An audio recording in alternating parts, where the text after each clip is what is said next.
नमस्कार। देश काल में आपका स्वागत है। मैं हूं मुकेश कुमार।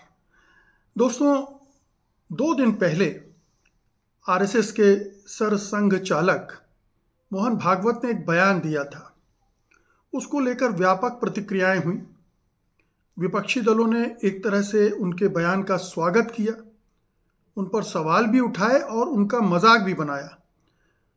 लेकिन आप हैरत में होंगे कि एक ऐसे हल्के से, एक ऐसे खेमे से उनकी आलोचना होने लगी है, जिससे आप उम्मीद करते हैं कि वो तो कम से कम आरएसएस मोहन भागवत की मुखालफत नहीं करेगा, वो तो समर्थन करेगा मोहन भागवत की, और जो लोग आलोचना कर रहे हैं या मजाक उड़ा रहे हैं उनका विरोध करेगा, उनके खिलाफ एक अभियान चलाएगा। चाहे वो बीजेपी की आईटी सेल हो, चाहे संघ परिवार के विभिन्न संगठन हो, वो मोहन भागवत के डिफेंस में खड़े हो जाएंगे, उनका बचाव करेंगे। लेकिन अगर उस तबके से ही मोहन भागवत पर हमले होने लगे तो आप क्या कहेंगे? है तो हैरत वाली बात, लेकिन ऐसा हो रहा है। एक संघ परिवार के प्रति वैचारिक और भावनात्मक प्रतिबद्धता रखने वाला एक समूह है। वो पत्रकारों में भी है, राजनीतिक क्षेत्र में भी है और विभिन्न क्षेत्रों में है। वो इस बयान के बाद से बिलबिलाया हुआ है, क्रोध में कांप रहा है।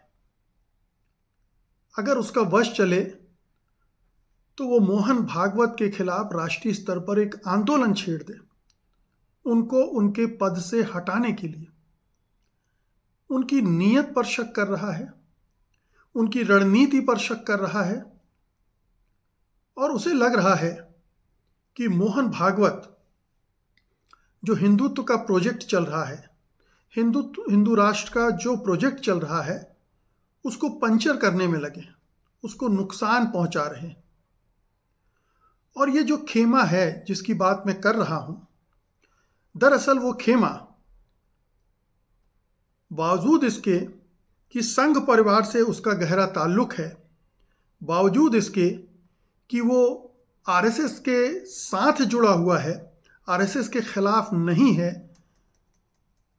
मोहन भागवत के पीछे पड़ गया है और मोहन भागवत पर आक्रमण कर रहा है। ये तबका दरअसल मोदी भक्तों का तबका है।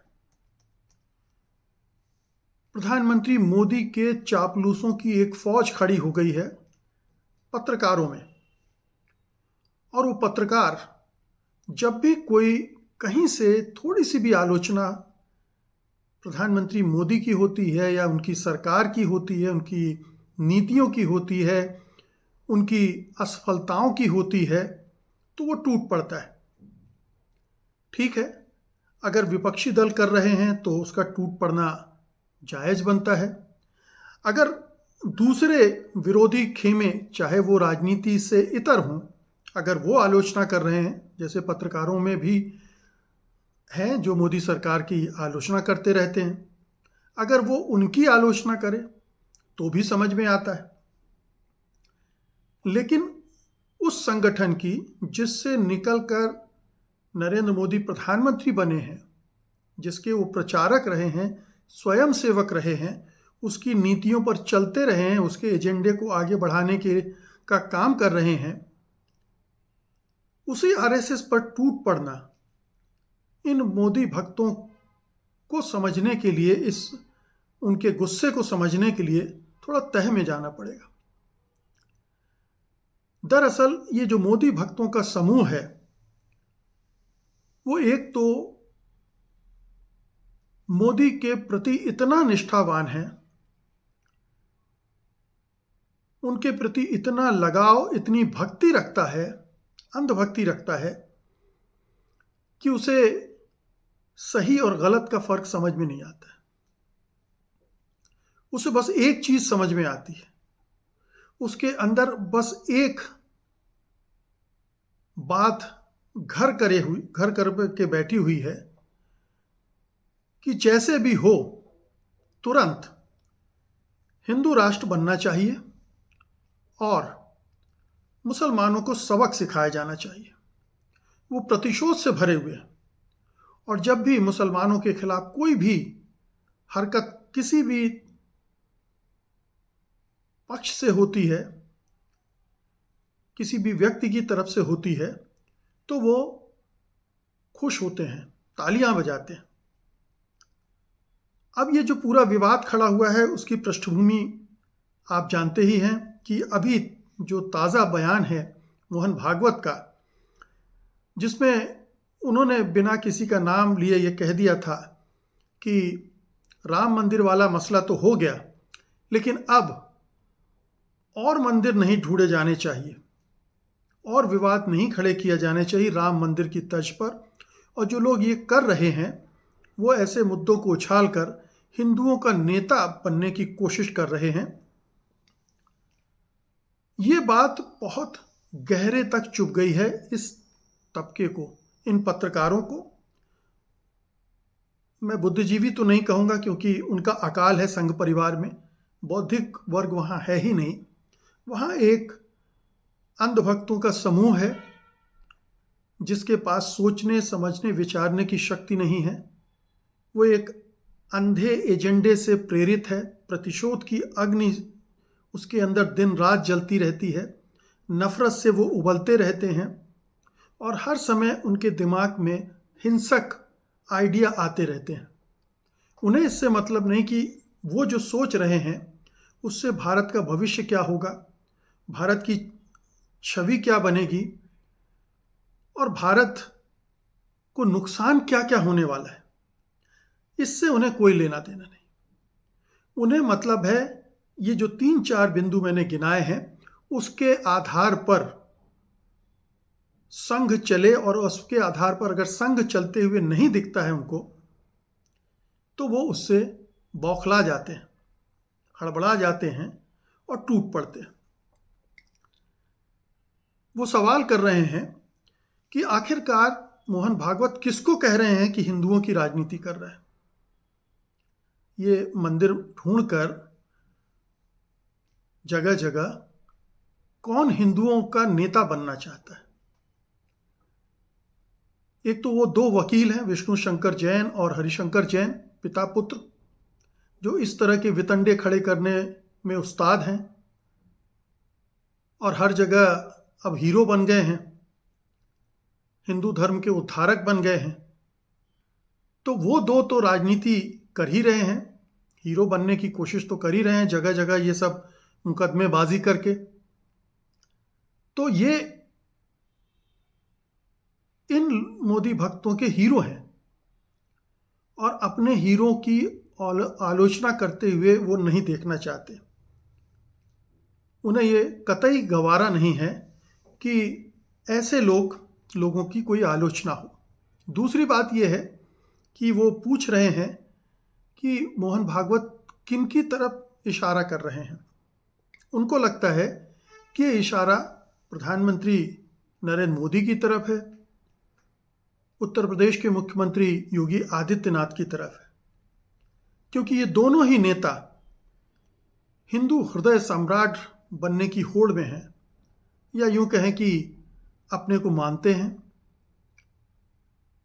और ज़्यादातर घटनाएं उत्तर प्रदेश में हो रही हैं मंदिर ढूंढने की, तो योगी आदित्यनाथ के नेतृत्व में ही ये अभियान चल रहा होगा। उनका शासन प्रशासन सब उसी में लगा रहता है। संभल में जो कुछ हो रहा है वो सब आप जानते ही हैं। उसमें लगातार टारगेट किया जा रहा है एक कम्युनिटी को, उनके लोगों को, उनके नेताओं को, सांसदों को, ये स्पष्ट है। लेकिन इससे खुशी मिल रही है मोदी भक्तों को और वो इस खुशी को कम होते हुए देखना नहीं चाहते और उन्हें लगता है कि मोहन भागवत इसे रोक क्यों रहे हैं, ये चलने देना चाहिए, ढूंढे जाने चाहिए। मोहन भागवत ने पहले कहा था कि हर मंदिर में, हर मस्जिद में शिवलिंग नहीं ढूंढा जाना चाहिए। वो उससे भी खफा है। उन्होंने ऐसा क्यों कहा?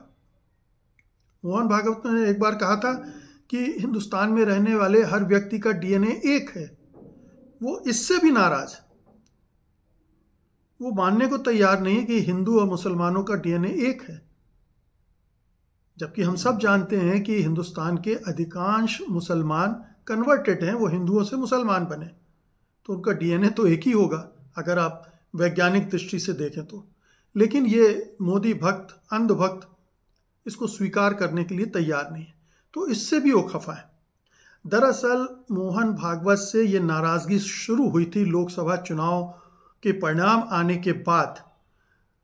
जिस तरह से मोहन भागवत ने एक एक करके प्रधानमंत्री मोदी के बारे में कई ऐसे बयान दिए थे जो सीधे चोट करते थे प्रधानमंत्री मोदी को।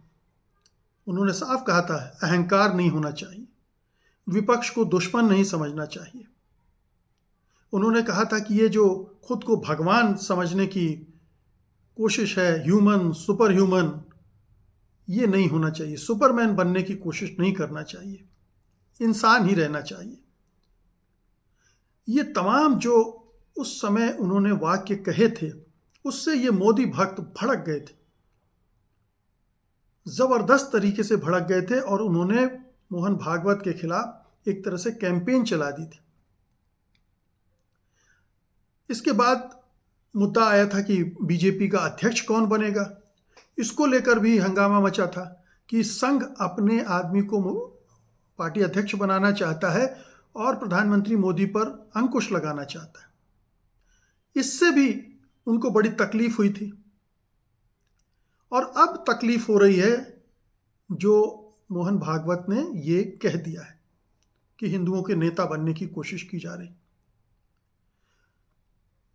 वो कह रहे हैं कि महाराष्ट्र और हरियाणा की जीत मोदी के कारनामे की वजह से हुई है और हिंदुओं के हिंदुत्व की वजह से हुई है, हिंदुत्ववादी एजेंडे की वजह से हुई है। जबकि मीडिया भी ये कह चुका है और परोक्ष रूप से प्रधानमंत्री मोदी ने भी स्वीकार किया है कि आरएसएस ने कमान संभाल ली थी हरियाणा की, और फिर महाराष्ट्र में भी वो पूरी ताकत से जुट गया था, और इन दोनों जीतों में आरएसएस की एक बड़ी भूमिका है। हालांकि इन दोनों राज्यों के चुनाव परिणामों को लेकर बहुत शक शुबहे हैं।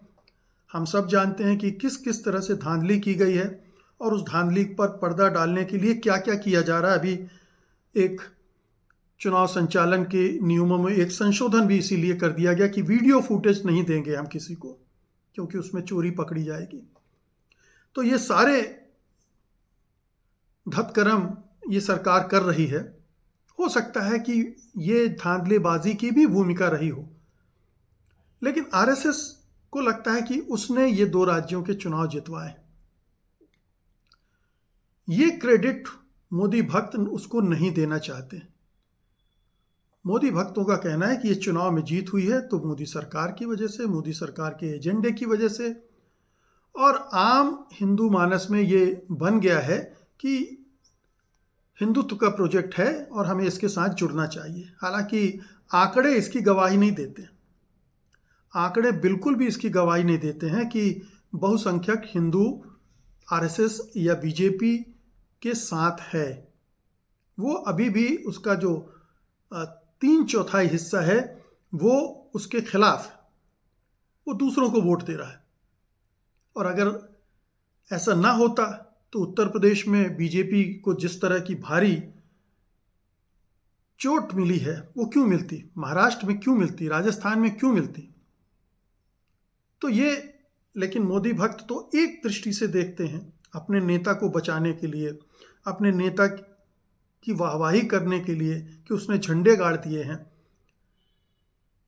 तो इस वजह से मोहन भागवत से को वो सीख दे रहे हैं। वो मोहन भागवत से सवाल कर रहे हैं कि आप इस तरह के बयान देकर किसकी मदद कर रहे हैं। उनको ये कष्ट हो रहा है कि मोहन भागवत का ये जो बयान आया था उस पर कांग्रेस पार्टी या समाजवादी पार्टी के नेताओं ने पॉजिटिव रिस्पॉन्स दिया है, उन्होंने उसका स्वागत किया है, और भी कई पार्टियों ने उसका स्वागत किया है कि ये अच्छी बात कही है मोहन भागवत ने कि इस तरह के विवाद नहीं खड़े किए जाने चाहिए। हालांकि उन्होंने शंकाएं भी जाहिर की कि मोहन भागवत ने ये बयान दिया है, लेकिन अपने नेताओं को अगर समझा देते, उनको बोलते कि इन पर अंकुश लगाओ, वो तो किया नहीं।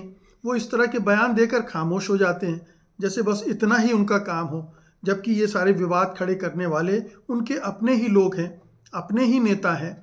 और उन राज्यों में जो मुख्यमंत्री हैं वो भी उन्हीं की पार्टी के हैं, केंद्र में प्रधानमंत्री भी उनकी पार्टी के हैं, लेकिन वो उनसे नहीं कह रहे हैं कि इसे रोकिए।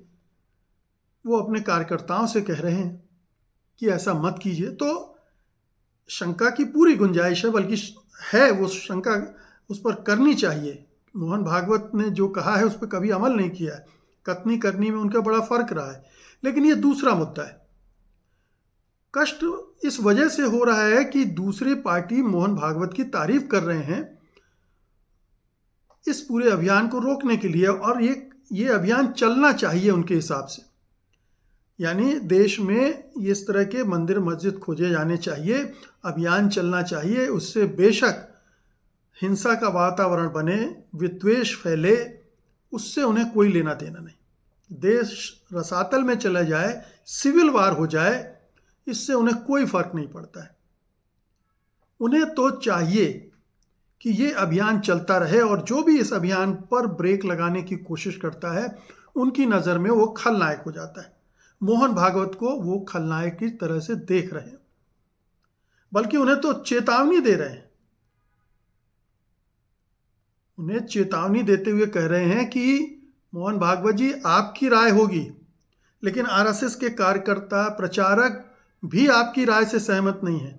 वो चाहते हैं कि ये सारे कार्यक्रम चलें। आप अपने कार्यकर्ताओं के से अलग बात कर रहे हैं, और ये जो पूरा हिंदुत्व के प्रोजेक्ट है उसके खिलाफ है। तो मोहन भागवत पर ऐसा आक्रमण मोदी भक्तों की तरफ से शुरू हो गया है। वो हिंदुत्व से बिल्कुल करीब से जुड़े हुए पत्रकार हैं जिनकी मैं बात कर रहा हूं, या जो सो कॉल्ड इंटेलेक्चुअल्स हैं आरएसएस घराने के, वो इस तरह की बात कर रहे हैं। लेकिन उनमें वो तबका है जो मोदी की चापलूसी करता है या मोदी को ही तारणहार मानता है। वो मानता है कि मोदी ही हिंदू राष्ट्र बनाएंगे, वही हिंदुत्व का परचम लहराएंगे, और इसमें अब उन्हें मोहन भागवत अड़चन बाधा दिख रहे हैं। ये बड़ी विचित्र स्थिति है। मोहन भागवत ने भी नहीं सोचा होगा कि वो इतने बड़े संगठन के सिरमौर हैं, सरसंघ चालक हैं, और उनकी ही निष्ठा पर इस तरह से संदेह करेंगे उनके अपने लोग। मतलब सीधे सीधे उनसे कहा जा रहा है कि आप रास्ते से हट जाइए, आप चुप बैठिए, आपको कुछ कहने की जरूरत नहीं है, क्योंकि आप गलत कह रहे हैं, आप किसी को रोकिए मत। और आप मोदी की आलोचना तो हरगिज ना कीजिए, योगी आदित्यनाथ की आलोचना तो हरगिज मत कीजिए। यानी वो ये कह रहे हैं कि मोहन भागवत के पास अपना विवेक नहीं है, अपनी बुद्धि नहीं है, वो समझदारी नहीं है जो इस समय हिंदुत्व को चाहिए। उनके हिसाब से उनके हिंदुत्व को चाहिए या मोदित्व को चाहिए। वो चाहते हैं कि मोहन भागवत मोदी की सेना के सिपाही बने, वो अपने आप को बड़ा तुर्रम खान न समझें। होंगे आरएसएस के प्रमुख, लेकिन मोदी का कद बहुत बड़ा है। ऑफ कोर्स वो बड़ा है, प्रधानमंत्री हैं तो बड़ा है ही, लेकिन संघ परिवार के नज़र से सोचें तो वहाँ पर आरएसएस का मुखिया ही सबसे बड़ा पद माना जाता है, उस पर बैठा व्यक्ति सबसे बड़ा माना जाता है। ये आरएसएस संघ परिवार का कल्चर है। बीजेपी भी ये मानती रही, अटल बिहारी वाजपेयी भी मानते रहे, लेकिन ये मोदी का कद इतना बड़ा कर दिया है चापलूसों ने कि अब उन्हें ये सारे संगठन और इनके ऊपर बैठे लोग बौने लग रहे हैं, उनको बौना बता रहे हैं।